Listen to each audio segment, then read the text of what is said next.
திருமணத்துக்கு முன்னாடி லவ் டைமில் ஓவர் லவ்வை கொடுத்து உன்னை இழந்துடாதுன்றான்.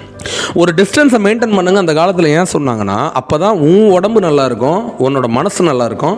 இப்போ யோசிச்சு பாரு, எல்லாரும் சொல்கிறாங்க கேர்ள்ஸ் தான் வந்து தன்னோட பேர் கட்டுறது, அவங்கள தான் வந்து ஏமாத்திடுறாங்க பசங்க, நிறைய பேர் சொல்கிறீங்க. அப்படிலாம் இல்லை, மன லெவலில் பசங்களும் ரொம்ப காயப்படுறாங்க. தயவுசெய்து புரிஞ்சுங்க. நான் வந்து யாரையும் வந்து சப்போர்ட்லாம் பண்ணலை. சேம் பொண்ணுங்களுக்கும் அந்த பிரச்சனை இருக்குது. நம்மளோட ஒட்டுமொத்த எதிரி யாரு?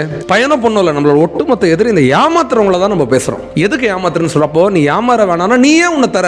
நான் என்ன சொல்கிறேன், அந்த பையன் உன்னை கேட்குறான், நீயும் நானும் வந்து பர்சனலாக இருக்கலாமா, ஒன்றா இருக்கலாமா, ஒன்றா இருந்தால் நம்ம இன்னும் க்ளோஸ் ஆகும்னு சொல்கிறான். இப்போ உடனே அவன் என்னை ஏமாத்திட்டான்னு அர்த்தம் ஆகாது. நீ தான் சாய்ஸ் எடுத்த, வேணும் அந்த பையனோட நான் க்ளோஸாக இருக்கு. அதுக்கப்புறம் வரப்போகிற கான்சிக்வன்ஸு, அவன் மிரட்டுறான், உருட்டுறான், என் தனி லைஃப்பில் என்ன போக முடியல, என் புருஷன் கூட போகும்போது என்ன வான்றான், கூப்பிடுன்றான். இது எங்கன்னு தொடங்குச்சு? உன்னோட முடிவில் தான்.